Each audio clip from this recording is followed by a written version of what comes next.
Base करतो आपल्याला हे 3 फुटाचं अंतर सोडायचं आणि असं मार्किंग करायचं. बरं मार्किंग आलं ते मार्किंग खाली आणलं. मार्किंग यासाठी केलं आहे की या गोलाच्या आतमध्ये 3 रंग टाकायचे. पहिला रंग त्या मार्किंगवर टाकला. दुसरा रंग टाकताना आधीच्या रंगांमध्ये थोडंसं त्याला मिक्स करून टाकलं. तिसरा रंग हा मध्ये पूर्ण करून टाकला. हा झाला बेस. बेस केल्यानंतर मग सेंटर पॉईंट काढलायचं. तर सेंटर आणि डिझाईनचा सेंटर आपण एकमेकांना फक्त मॅच केलं आहे.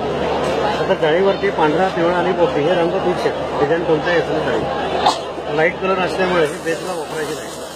सुरुवातीला हिरवा रंग मी बाहेर फिरवला. त्याच्याखाली पिवळा रंग आधीच्या रंगांमध्ये थोडंसं ओव्हरलॅप करून फिरवलं. तसंच पांढरा पण पिवळ्यामध्ये ओव्हरलॅप करून फिरवला.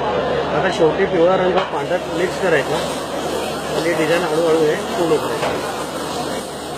ठीक आहे. आता जे रंग आपण खाली टाकले होते ना त्या रंगांवरती हे सगळं डिझाईन हे तयार. ही पूर्ण प्रोसेस यात दिलेली आहे. रंग कोणती खाली टाकायची.